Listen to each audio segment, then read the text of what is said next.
Hello, deep thinkers. Welcome to Deeper Meaning Time. Today is episode 7, and this is going to be a full-length episode. And today, I wanted to first start with giving some thanks. Most importantly, thanks that are they're from my heart. I mean, they are very sincere in regards to my feelings and this inspiration to grow this podcast into something that we can use as a community, and something that we can really work forward to all being a part of. And so I want to give thanks to Spotify, not Spotify as in the company, to my listeners on Spotify. You guys are over half of my plays on my episodes, and I'm just so appreciative of that. I couldn't explain to you more. You guys are the true goats, in a sense. You're awesome, and I thank you. I thank you very much. And when we grow this channel, if you guys are, my first indeed sort of subscribers, and we grow this podcast, there'll definitely be something in store for you guys. You on Spotify, you're awesome. Keep up the good work, and keep listening, and keep thinking. That's the goal here on Deeper Meaning Time, is thoughts and people's deeper meanings, and the importance of having a deeper meaning and a deeper thought, and having a discussion in regards to these, whether they be truthful, whether they be scientifically proven, whether they be factual. It doesn't matter. It's the thoughts that count, most importantly. So thank you, Spotify, and I want to give some quick thanks to Anchor, because without Anchor, you Spotify listeners, you wouldn't be listening. And I'd give so much appreciation to Anchor and their support team. They've been extremely helpful in this process of trying to grow this channel and grow this podcast. This means a lot, and Anchor's a great foundation. And if any of you listeners have you want to start your own deeper meaning kind of podcast, or you want to start any type of podcast, Anchor is a fantastic platform to start with. And I don't mean to sort of push. I'm not being paid for anything. I love Anchor, and I love the app. Everything's fantastic about it, and there's a great community behind it all. And so I just wanted to throw that out there. Thank you guys. Y'all are the GOAT. That this is awesome. And so I want to get into today's episode, and it's going to be kind of a should I really be talking about this stuff kind of episode.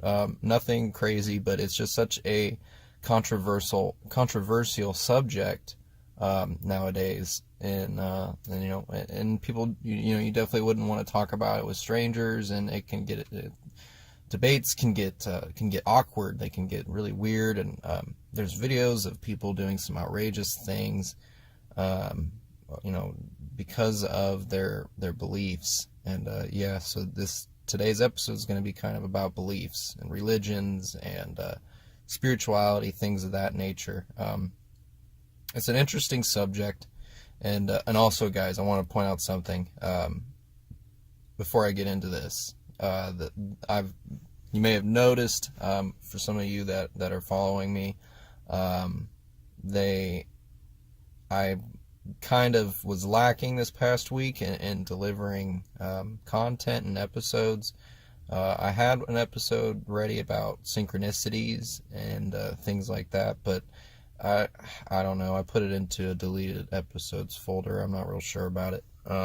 So we'll see. But for the moment, I'm probably going to sort of stick to posting weekly episodes, because, in my opinion, I think I can make a lot better content out of thinking over enough things throughout the week. But indeed, though, I'm still working on the Thinker series, and for those of you that haven't listened to the Thinker series, go run on over and check those out. There's some really great ones in there, I think.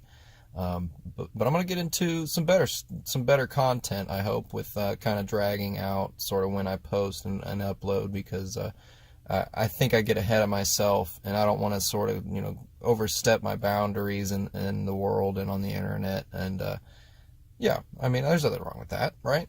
So I'm going to try to sort of keep the content to weekly, But anyway, back to today's episode. Here's the thing.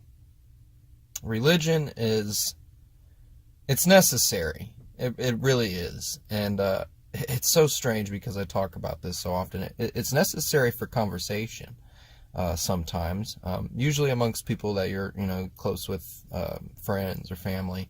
Those, you're definitely right. Again, you really wouldn't want to come up to a stranger and start spewing your beliefs and stuff in their face, because who knows what they are and what they believe in, So to put religion into perspective, let's consider some things here. The first thing that is interesting, needless to say, people, I think they don't really realize when we have, a bunch of religions, right? We have several different kinds, different beliefs, and you probably know them all. I don't need to go into details about them, but the thing is that I feel like when you're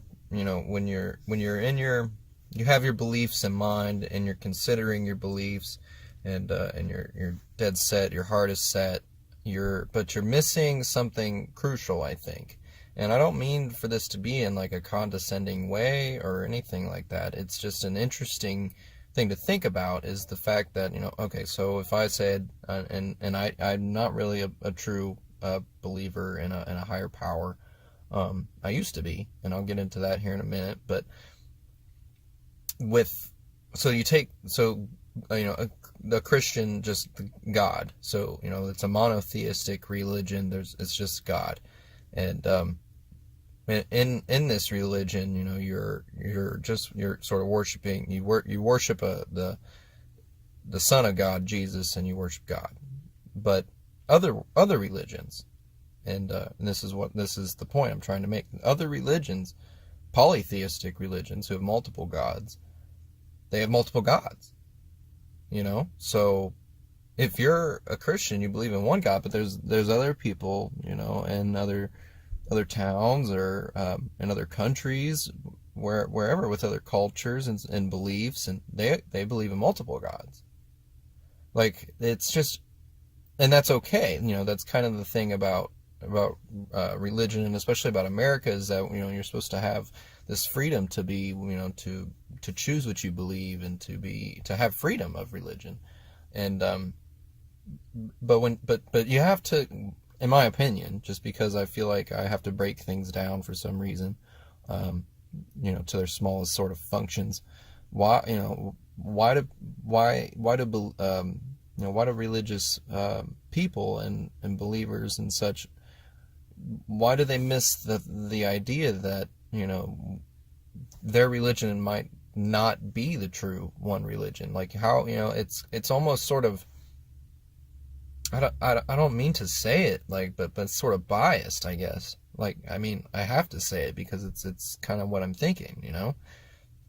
It's kind of biased, like, to say that, like, my religion is the one true religion, when clearly other people have the same exact thought, but they could have multiple gods, or a different God with a different son, or a God with prophets, whatever. Like, it doesn't really matter what the religion has. It's the fact that the people are believing in something that's different from what you believe in. So, which should sort of make you question, like, the true validity of both, really, your own and theirs. Like, that, how can they believe this when it's so plainly obvious, and I believe this? But that person, the other side, though, they're like, oh, how is it that I can believe this, and it has to be true, but yet they believe this? So it's fine to have beliefs. I'm not saying that that's wrong. I'm just saying, like, if somebody is, if somebody is a very religious person, and they've been, teaching and preaching and things like that, and they're very deep in their beliefs and rooted in them, that's okay. That's okay to have that. There's nothing wrong with that. That there's reason that religion is a thing. There's plenty of reasons why it is. But most importantly, it's this fantastic tool that people can use to guide themselves on a path of, literal righteousness. And that's okay. That's fantastic. People need that. A lot of people need it. And I think that's completely normal.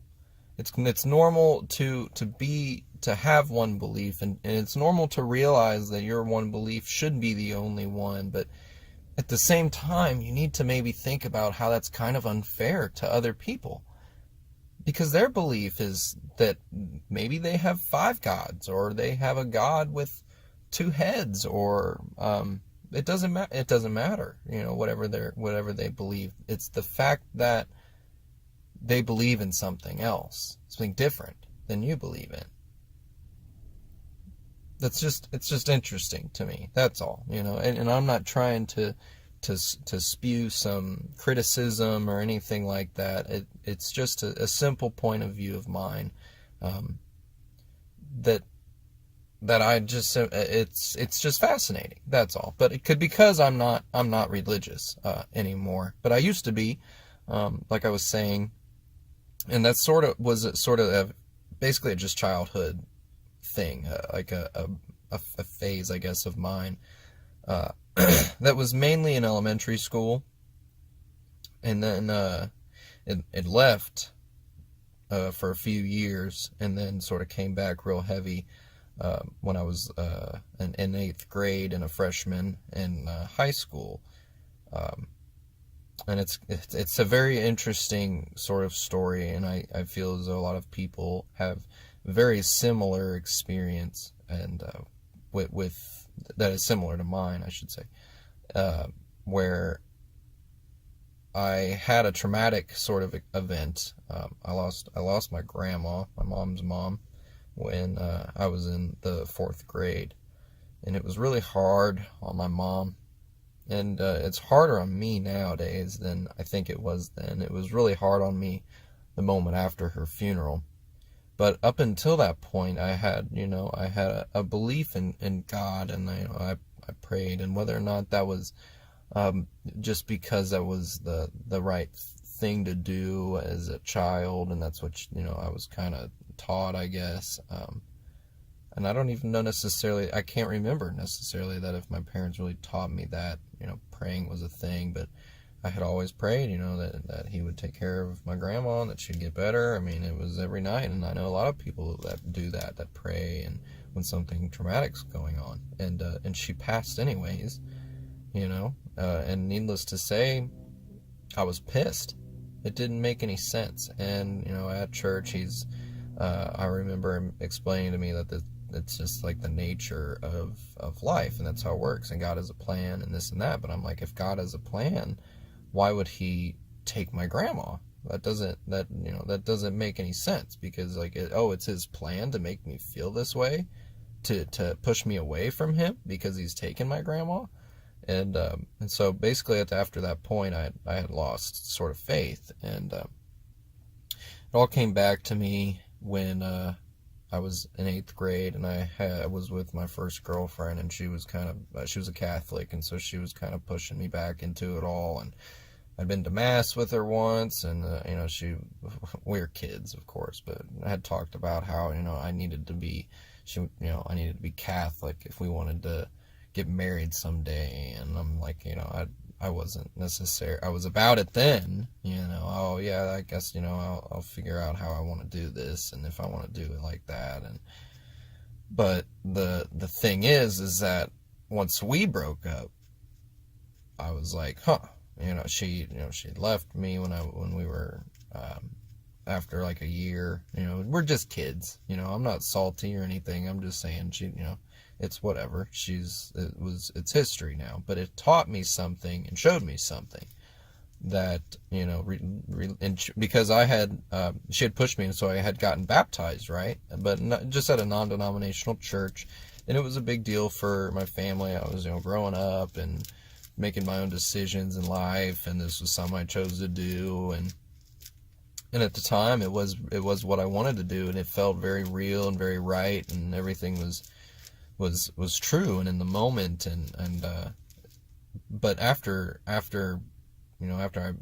we broke up, and at that time, I really wasn't really being pushed anymore then, to go to church every weekend, and I didn't have anybody to go with and things of that nature.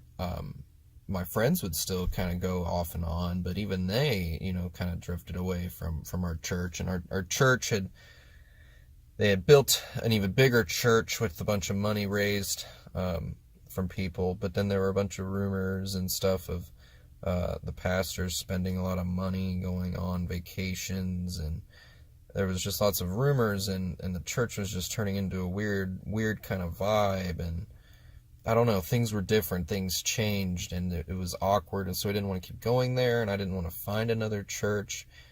I had been to, churches with other churches with friends, and I never come to like any of them, and I was just kind of lost sort of interest after my church kind of went sour.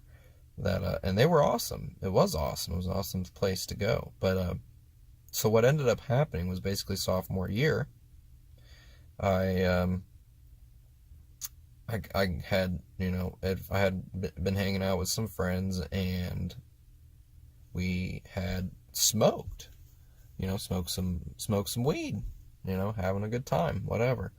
And I had only just been interested in it, for like a few months, and I'd heard a bunch of stories, and they were funny, and at the time I was like, maybe this is sort of a thing to let me sort of think about, myself, and I was interested in that, the aspect of just being able to sort of think deeper, about myself and sort of figure out who I was, and it did do just that. Now that I look back and I think about it, I'm a much different person now, much different. I mean, not a 360, but yeah, a complete 180, basically, just turn around, and it was something else. I'm different. I'm very different now, and I've had plenty of experiences, and because of it, I lost my faith, and maybe it's,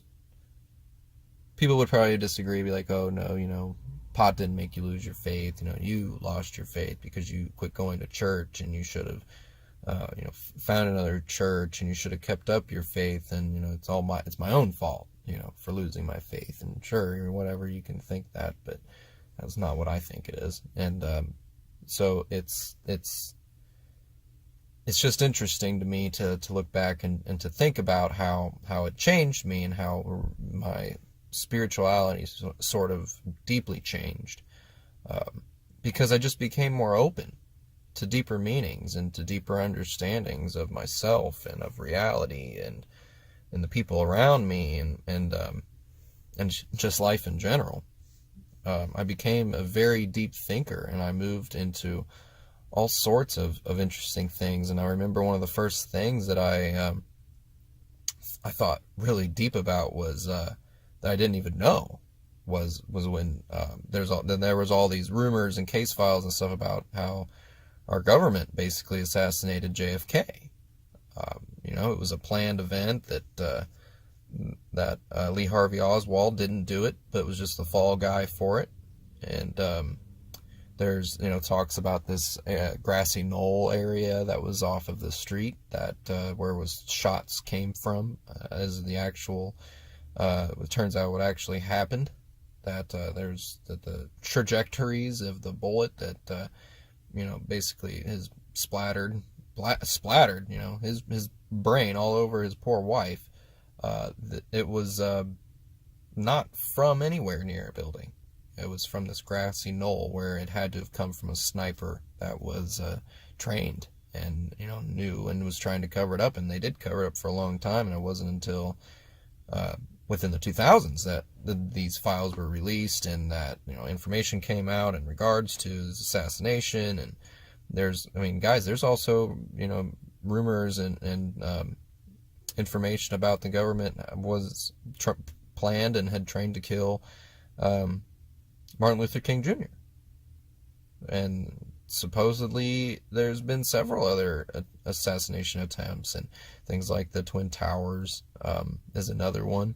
And we'll get into some of these sort of, in public opinion, these are mainly conspiracies.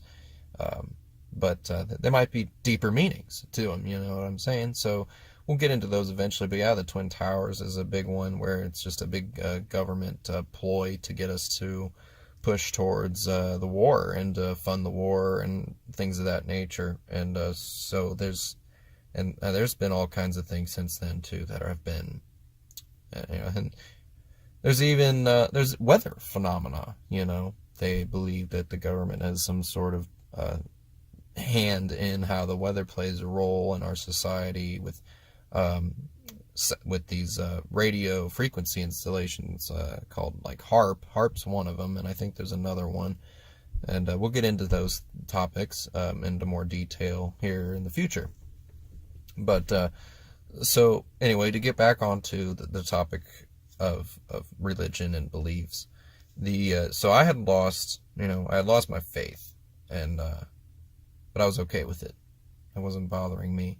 And I think now, and I consider and I weigh all my possibilities, and I feel as though that my opinions and my own thoughts on religion are very well calculated, and I've never observed any type of religious phenomena in my life. I'm not talking about ghosts and things like that, because that's to me a whole nother realm of spirituality, not of just spirit and soul and energy, not in the sense of religion or texts, things like that. It's not ghosts and poltergeists, things like that. That's something else.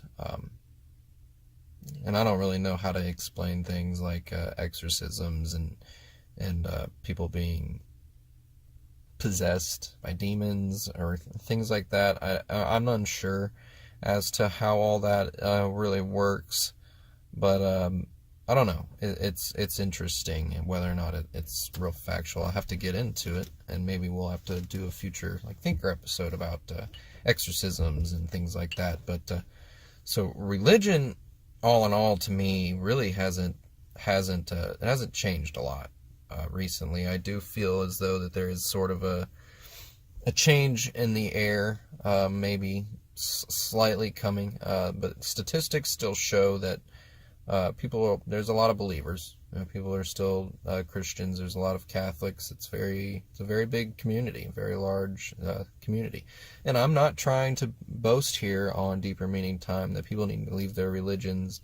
I think that people need to just analytically use their religions and not use them as a sort of a means of committing. I'm not trying to be condescending, people, but that this is the truth. This is the truth. People use religion as a leg up to get ahead. People commit tax frauds with churches, and people commit all kinds of different crimes using churches, from money laundering, and the thing about religion is that people are using it itself as a way to get just personally profit from life. Oh, I'm just going to be an arrogant manipulating asshole who rips off clients or whatever, and I don't care, because I'm going to go to church on Sundays, and I'm going to take care of my sins, and then nobody's going to, God's not going to care. It's not going to be a thing. That's ridiculous. That's ridiculous. You shouldn't be allowed to just live your life in some crazy way and then turn around and be like, oh, Lord, forgive me. That shouldn't be how it works. That should not be how it works. People use it all the time. Oh, I was driving drunk and I killed a lady, but it's all in the name of the Lord, because He's guiding me, and it's all. People use that. People do that. It's ridiculous, and people. I'm not trying to I'm not trying to single people out. Anybody in particular. I'm not trying to single them out. I'm just simply stating some facts. Not even necessarily facts. I don't know that you can look these things up. It's just common knowledge, really, in my opinion. things we talk about all the time because it comes up on the news and it comes across all, on the internet, and people do stupid things and then they just turn around and beg for forgiveness. And especially people that do something wrong and then they know they did something wrong and then they're, sentenced to a death penalty. And then you hear, stories of people that are, freaking out because they haven't righted their wrongs, or, they realized what they've done and now they're scared that they're going to go to hell. And this happens to people when they are on their deathbeds in hospitals. All kinds of stories where people just kind of lose it because they're so unsure about where they're going. And I feel like that itself is wrong. You shouldn't have to be fearful. You shouldn't fear death because you don't know where you're going to go afterwards, whether it's going to be heaven or hell. How about we just wonder? Man, I can't wait for, whatever's next. Maybe it's something incredible. How do we know that? And in this belief, in my opinion, if you, instead of believing, you question and wonder, it would lead you to you wouldn't sin, you wouldn't commit, you wouldn't, by the time you're on your deathbed, you would be prepared. You'd be ready, you'd be anxious. You'd be pulling the plug yourself. Because you didn't have a fear of what was going to happen. You had a wonder and a curiosity, and we as a civilization strive and drive on curiosity. So, what difference does it make to just continue to be curious about it, about the afterlife? Let's not put a finger on what's going to happen. Let's not try to be good and try to be bad, and then, we turn around and we can right our bads. That shouldn't be. This is common sense. We don't live in some game. This isn't some, there's theories that we live in a simulation, but this isn't. This isn't some simulation. This is real as fuck. This is real, man. This is real, you guys. This isn't some game. Like, people need to quit treating it like it's a game. This is life, and you need to live it to the fullest, and you need to just get your own life in control. You don't need to use a belief system and to help yourself out to get a foot up. It doesn't work like that. And you're not making it work like that, and God isn't helping you. You're just using these descriptive words to be, your scapegoat. And that's just unfair. It's just unfair. And it's also unfair that people, can't see that what they're doing it's not right. There's all kinds of people around that have true beliefs. All kinds. And that right there, that is powerful. The people that truly believe, not these people that just use it. They're not believers. There's people out there, though, that are literally so for their beliefs, and that they dedicate their lives to doing it. That's true willpower right there. Really. But then again, those kinds of people would be like, it's just God's plan for me. This is what I'm doing. And that's fine. And I'm not trying to say that that's wrong. It's just an interesting thing to think about. Because what if one day we found out what the afterlife was?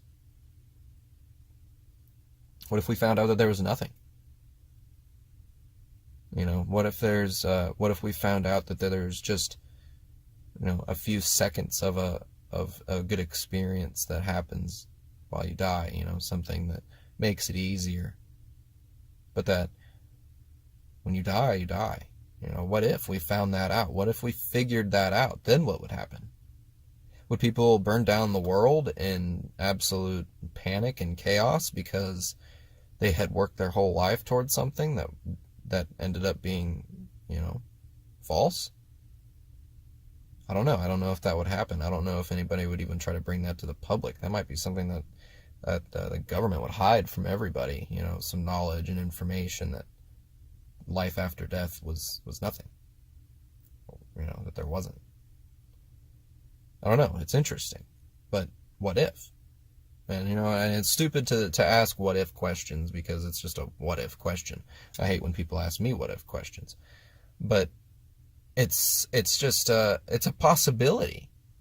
It very much so is a possibility, and there's lots of research even going on right now that's working towards anti-aging, and there's all kinds of research going towards basically just creating a longer living version of yourself, either through clones or creating a longer living version through a robot or an AI computer simulation, or who knows. There's all kinds of weird ideas out there about what we could do to potentially make us live longer and make our lives, drag our lifespans out into a longer thing. Some people believe that basically these generations that are up and coming right now, they're going to be living to 150, 200 years old. I think that's pretty wild and pretty insane. And if that's definitely going to be the case, like we better be prepared for what's going to happen with this. Like they're going to have to enact, one child laws like China had, because we're going to be so overpopulated, nobody's going to die. Maybe this is the way that people should really consider death. It's just nature. A lot of people do consider it like that.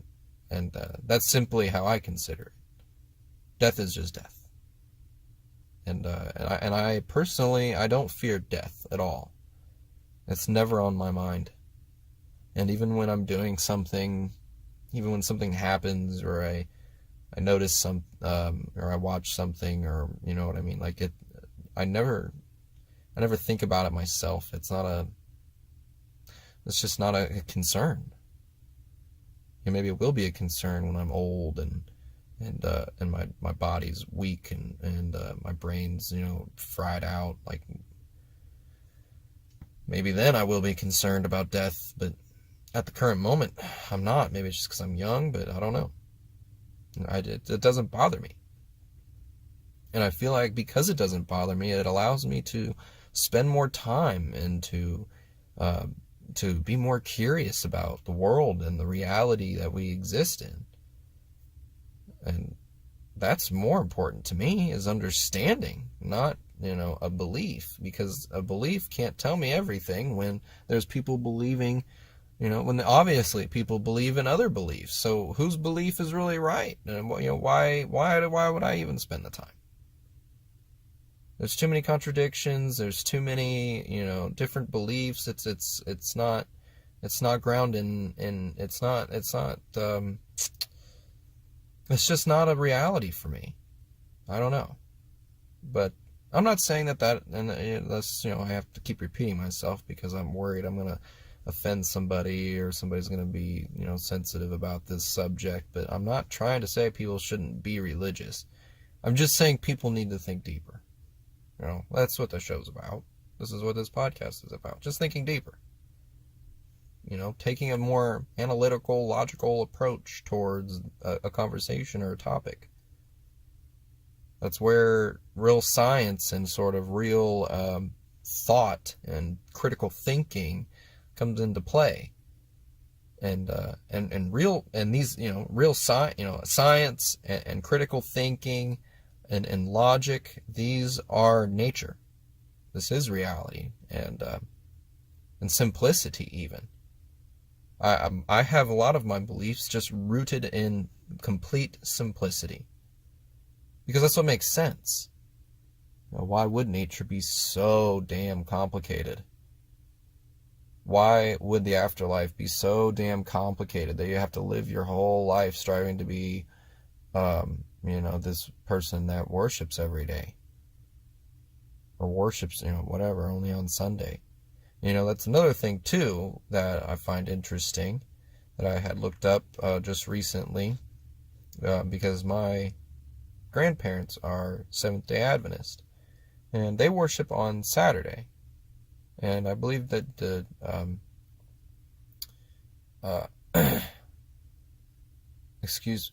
forgive me if I'm wrong, Jewish religion, Judaism, correct? I believe. I don't know, I'm having a moment with my mind here. Either way, there's another religion that does worship on Saturdays too, but every other religion basically worships on Sunday. The Bible, though, isn't very specific on what you should do, when you should worship. Everybody goes and gathers on Sunday because the Bible says, on the first day of the week, which is Sunday, that's when everybody breaks bread and you have a good time together and you rest. But yet in different passages in the Bible, it talks about how Jesus worshipped on the Sabbath and Paul worshipped on the Sabbath, and that the Sabbath was the holy day, the day of worship, literally, and that that was the way to do it. So it's interesting. Are people really even following any rules? Because technically, what the Bible really is saying is that the Sabbath is any day. It's any day of the week. You should always be worshiping. You can always be worshiping. You don't have to plan it on one day, but that Sunday is a day of rest because God granted this day to all people because we are mortal beings. So, the fact of the matter is that you don't need to go to church. You can rest at home. It's just a day of rest. It's not the Sabbath. The Sabbath is any day, any time you need to pray and to break bread and have a communion and a ceremony. It can be any day of the week. It doesn't have to be Wednesday. It doesn't have to be Sunday. It doesn't have to be Friday. It doesn't have to be Saturday. Jesus went and did it on the Sabbath, on Saturday. But that was Jesus, Not everybody did it. People have been worshiping on Sundays for a long time now. But I'm just here to tell you that there is no rule. I don't think there really ever was a rule on what day you do it. It's deeper than that. You worship as you need. Because that's what God and that's what Jesus is there for. And I'm not trying to be a preacher or pastor or anything, because I'm not, that's not me. I'm not really that interested in it, but it's just as information that I've found out. And people need to think they need to take a deeper look at this. You need to take a deeper look before you dive into your religion, before you dive into going to church every Sunday and dedicating your life to something that perhaps you don't have all the information about. Granted, a lot of people do, but there's also, there's millions of people on this earth. So, sure, some people do, but others don't. That's why there's, people that use religion as just a leg up and then to take advantage of it and things like that. But the thing for me is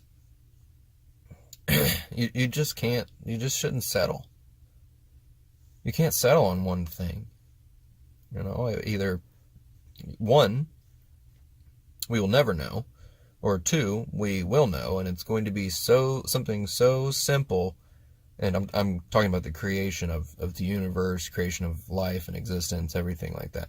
Either we're going to figure it out, and it's going to be so damn simple that it was staring us in the face the whole freaking time, or we all are wrong that are sort of skeptics on religion. We're all wrong, and religion's completely real, God's completely real, and everything around us is His work and His doing. So either we're going to figure it out one way, that way, or we'll just never, ever know. I mean, how does that make you feel? If you never, ever, if nobody ever knew? Well, for a lot of people, they wouldn't care. They're like, oh, so what? Who cares if we never know? Well, I kind of think that that's sort of you see, you look around. Animals, you look at fish. Dolphins are very smart, There's a lot of very smart animals. Mammals, insects, doesn't matter. There are very smart, birds even. There's very smart, different species on this planet. But as humans, I think we probably consider ourselves the most intelligent of them all, of all species. But And so you don't see all these species searching for the answers and the questions to life. We do. We search for these answers. Is it something that's innate in our genes and our DNA and our genetic code that we should be programmed, that we should follow a sense of curiosity and never find out and just always be working towards finding out? Like maybe it's just part of who we are. Or, maybe we, in our DNA and in our lifespan as a species, we will figure it out. And that is the goal. That is what we are here for. And maybe our goal is to figure it all out and then work at it, turn it into something that we can use as a species to our advantage. Maybe that's the real goal, to turn all this around and become a species that never, you never die, you never cease to exist, and we just prolong the lifespan of our evolution and our creation, and we are just this massive human existence here in the cosmos. Maybe that's really the plan, and that seems to me real logically what human beings would be here to do. Sure, we're here to breed, to mate and to eat and to sleep and to do all the freaking things that humans do. Sure, yeah, we're here to do all that too. But there's got to be something else that we're here to do, because all that shit is just ridiculous, and it's just time consuming, and it doesn't really lead to anything, does it? Unless you're a brilliant person and you're working towards solving the all these questions, and you're you're anything, you're raising your kids just to be these smart and intellectual, intelligent person, that's fine, that should be the goal. But what are we gonna do? You know what I'm saying? What are we gonna do? But does it start with realizing that we don't need religion to prepare us for the end? Do we need that to happen, or are we just going to keep striving towards the research and the study of trying to figure out how to live longer and how to become beings that aren't fearful of death with or without religion? I mean, I don't think people should be scared. I don't think you should be scared at all. There's nothing to be afraid of. And I don't necessarily believe in, the reincarnation as an animal or something like that. I mean, maybe you do. I don't know. But what seems more practical to me, I guess, is that when you die, the energy of your being is either left here, and then you're a spirit, or it's dispersed evenly through the earth, or not even actually through the earth. I guess your energy would kind of just be dispersed through space and time. And so, in that respect, space and time would be holding somewhere, sort of an energy field, I suppose. This is all just questionable, whatever. I'm just being thoughtful. I'm just thinking about shit. I don't know if this is true or not. But so I guess your energy would be stored somewhere, anyways. And so when you die, it's just dispersed into wherever. And then when a new life is formed, and really, this kind of is like the process. This must happen in the sort of the process of the brain developing, because the brain is requiring all this energy and metabolism to sort of develop and to get the system rolling. And so maybe the true consciousness is sort of drip fed, and the true energy and soul of a person is sort of drip fed through an energy field. As you develop and grow older, it's like you have capacitors inside you, and they're slowly being upgraded to bigger and bigger capacitors, so they'll store more and more and more energy. And as this energy is gathered from your environment and from all kinds of things, food and and metabolism, you're slowly becoming a conscious thinking brain individual with this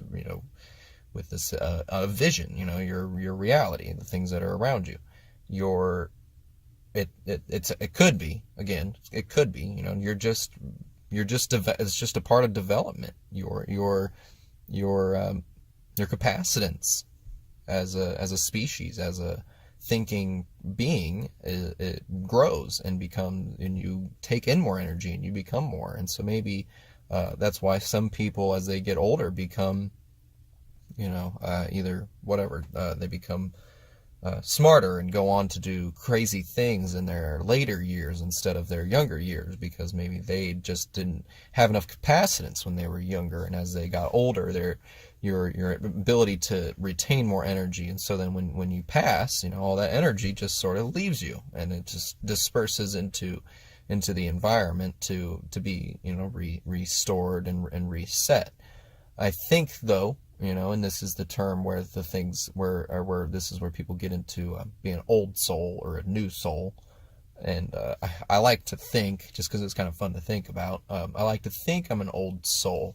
And the possibility of that makes sense to me. You could be an energy, the energy that your body gathers, as I'm talking about, that you're talking about, the energy you gather as you develop, like I was talking about, has all to do with individual little energy packets that have been dispersed through different people that have, and perhaps stored in this little energy as minute amounts of perhaps memories or just sort of information, code, tidbits of things that when you're developing and you're receiving this information, or you're receiving this energy, the information is then being translated into your brain, and so it kind of helps develop you into who you are. So we're all recycled energy is really what I'm getting at here. And but I would say that probably as a species, we all definitely came from the funny way to put it, and it definitely makes a lot of sense, is that we're made out of stars. And that makes sense. It's really the case. We're made out of things that came from space, and so that's where life really began. But this energy field must have been already there, so that when we, this is what I'm thinking, anyways. Not necessarily the case, but as a species grows and gets older, then and it develops and it starts taking in all the energy, then maybe perhaps that field was then disrupted, I guess, and so then it required, because I'm thinking in terms of the laws of conservation of energy, that the energy would have to then get either displaced or transferred back, but that wouldn't happen for years. Would an energy field be able to be, would it be unstable without that? Now it makes sense, because it would always be recycling constantly, because there's so many people being born and dying and born and dying. I don't know. This is all just hypothetical bullshit. This doesn't even make any sense. But the point is that I'm thinking about it. I'm just considering more possibilities. I'm thinking deeper along, different lines than people might think. There's nothing wrong with that. I think everybody should do that. I think all kinds of people should be discussing all kinds of different things, and whether you know the information or not, it's the fact that you're discussing it. And and I want to get into just a quick little. I'm about to wrap this up for the day, or for this episode, but I wanted to get into something really quick here. The this really bugs me. The sciences, physics, chemistry, all kinds of scientists and professors and philosophers, whatever, all kinds of people in academics. It doesn't really matter in big, that work at big tech companies, whatever. these people work things, and they do things that they don't understand. Is the bottom line. Especially people like physicists and scientists that work on quantum mechanics or the standard model of physics, or people that do chemistry. Half of the stuff they don't even know where it came from. People have no idea. And quantum mechanics is something that really bothers me, because all sort of theoretical physicists and professors, they'll tell you time and time again that, oh no, that can't be possible. This is how it works. Oh no, that doesn't work. This is how it works. Oh yeah, no, this is how it works. That's all you hear out of them. Well, this is how it works. They think that they know. But in a separate conversation, they will then tell you, oh, at the core of our understandings, we don't understand. So how is it that anybody could have a thought? And this relates to like my magnet theory, the thought I had in one of my previous episodes. I would get totally shunned and laughed at for that, because I was thinking something that's completely unfactual. There's nothing, no math to back it. Maybe it's just because I haven't wrote any math for it. But the thing is I'd get laughed at, and people would be like, "No, that's not how it works. This is how it works." But then at the root of it, you sit there and tell the public that you don't know, that nobody actually understands. So what sense does that make? Things like dark energy and dark matter. Oh yeah, we don't know. Yeah, we don't know nothing about that. Where the Higgs particle comes from. Yeah, no, we don't know nothing about that, but we call it the God particle, but we don't know anything about it. There's all kinds of things that they don't know anything about. What? So maybe half of the shit that people think up and have been thinking up within the science, academia, they're all bullshitters. It could all be bullshit. I don't think it is. I don't think it's bullshit, but what I'm saying is that they don't know. They don't know. There's even people and theoretical physicists, professors and people like that, they're out there writing papers and new theories to describe everything. They're thinking that quantum physics and physics itself needs to be rewritten. So if that's the case, then don't let somebody tell you that what you thought about is wrong. Because it could be right. Because clearly people don't even know. It's so obnoxious. All kinds of physicists that are authors and they get on interviews and stuff, and they talk all this knowledge, and it's great, and they're very smart and they're brilliant people, but then at the same time they can't even think through the fact that their logic is flawed, that they're spewing contradictions. Oh yeah, no, this is how it works, but we don't know. Oh yeah, this is how it works. This is how it looks like it works. That's what they're meaning to say. Everybody, this is what they're meaning to say. They're meaning to say, oh, this is how it looks like it works. Because we have experimental data and we have experimental proof.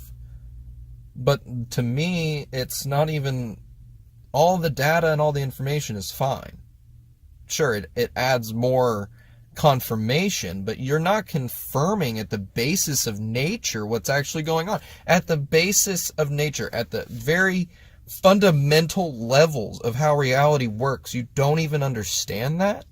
And then you're going to sit around and tell people that they don't know what they're saying and that they have no idea because they don't have a PhD in something that people don't even understand? Oh, I can't even continue to rant. This is just something that bugs the shit out of me. I mean, it's ridiculous. And so I just want to point this out to my audience and to my listeners, that if you're sitting at home and you're thinking deeper about something, good for you, because you know what? People don't even know what the hell's going on themselves. So maybe it all starts with some of us that don't have PhDs, or we don't have sort of credentials to learn and to kind of look into this information, and maybe we can all help figure it out. We all don't need to go to school for it, because clearly going to school leads to nothing, because everybody that's gone to school doesn't know shit. This is a no-brainer. This is a no-brainer. You don't need to be a physicist or a scientist to understand that what they're saying is that we know, but we don't know.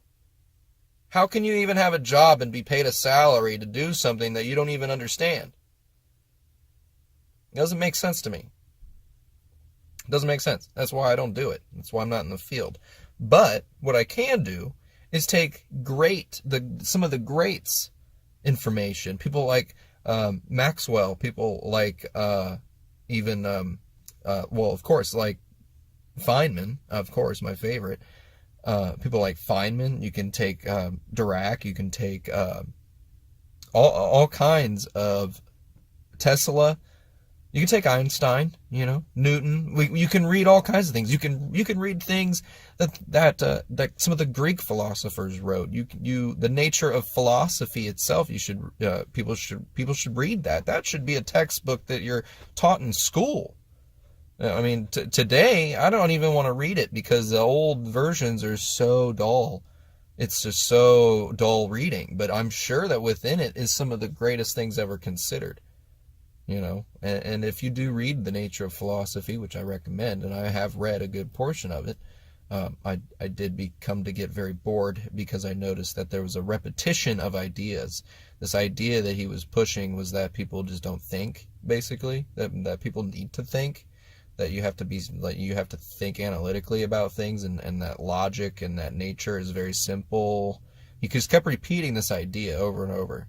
So I just kind of got lost in it. I never got back to it, but I highly consider reading it, if you've got the time and the patience for it.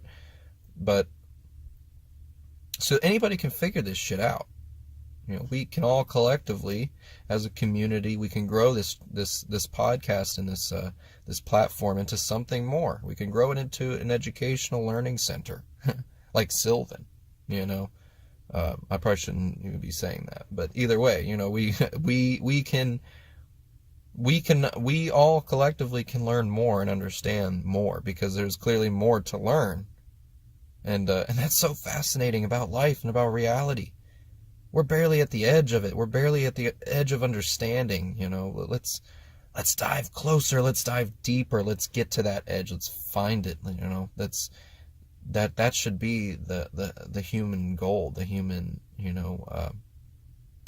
I'm not even sure what they call it, the greatest human, attribute should be just the curiosity to discover more. I mean, it is, but people don't realize that they can choose to discover things that mean more, not discover what's on your Twitter page or discover what, funny happened online. That's not leading your life anywhere. But if you are taking time to consider things that are deeper than yourself, deeper than people around you, deeper understandings of the nature of reality, good. That's what we need. Good. That is all I can even say. We need more. We need so much more of that. But so guys, I want to wrap this up today. I hope you enjoyed this episode. Just a couple things, to think about is that, just use religion as a stepping stone. Maybe religion maybe it doesn't have to be all your life. It doesn't have to, you don't have to succumb to it. You don't have to, it's not necessary for you to achieve a fantastic life and a good well-being, and it's not necessary for you to be a good person. It's not necessary for you to go to heaven or hell. Perhaps you just being a good person will take you to the best place possible in the afterlife. Why worship it over when you can just be a good person? That's all you need. So, and I'm not trying to bash religions and say that people are ridiculous. I just think there needs to be more analytical thought. I've said that a couple different times, and that's what I'm saying. You just need to think more about it. You can't always just set everything in stone. All these physicists say set everything in stone, but yet they turn around and say, oh, but we don't know.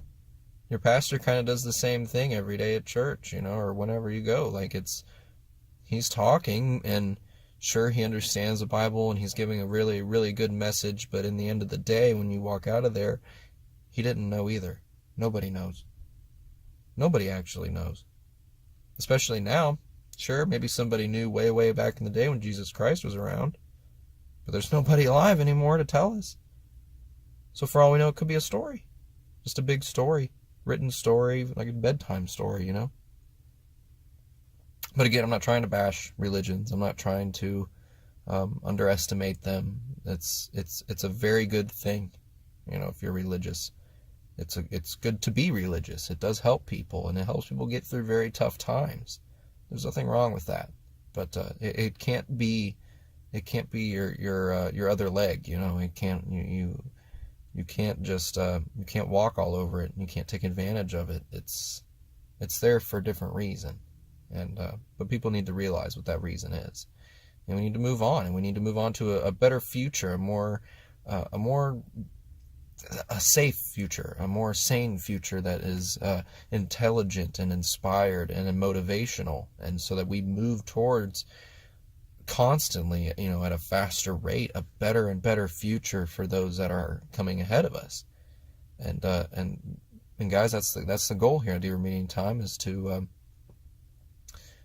share these thoughts and to share these ideas that maybe could help us all sort of propel our own lives to greater heights and greater understandings, and that will then spread like wildfire to all kinds of other minds, young and old. It doesn't matter what color you are. All minds can be capable of more and are capable of more, and that's kind of the goal here, guys. And I hope you continue to support me, and I hope to really, again, I've said this a couple times. I hope in the after the new year, I'll have sort of my studio, or whatever you want to call it, my recording room prepped and ready.